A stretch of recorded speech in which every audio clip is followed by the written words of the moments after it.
लोग दक्षिणा भी देते हैं और गालियां भी, बिना किसी के बारे में कोई भला बुरा कहे या बुराई करे। यह बाबा को बिल्कुल पसंद नहीं था।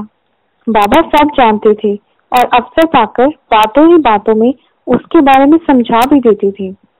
ऐसी ही एक घटना का यहाँ वर्णन किया जा रहा है।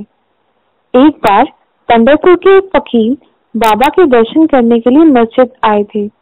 उन्होंने बाबा की चरण वंदना की और कुछ दक्षिणा अर्पण कर वहीं एक कोने में बैठे वार्तालाप सुनने लगे। उस समय बाबा किसी दूसरे भक्त से वार्तालाप कर रहे थे।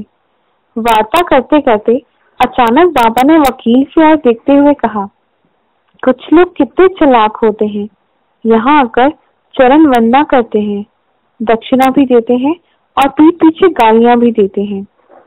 उनके इस तरह के व्यवहार के बारे में क्या कहा जाए।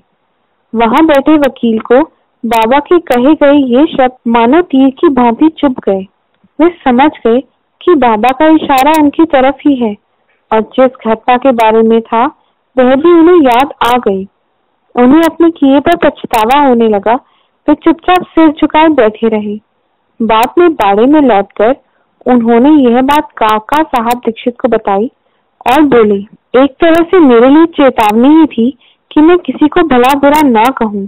फिर उन्होंने काका साहब को पूरा वाक्य बताते हुए कहा, एक बार जब उप न्यायाधीश नूलकर साहब अपने स्वास्थ्य लाभ के लिए शिरडी आकर ठहरे तो उनके बारे में बाररूम में बातें चल रही थी कि मैं बातों बातों में कह उठा कि साहब जिस रोग से पीड़ित है तो बिना औषधि लिए क्या साईं बाबा ठीक कर देंगे?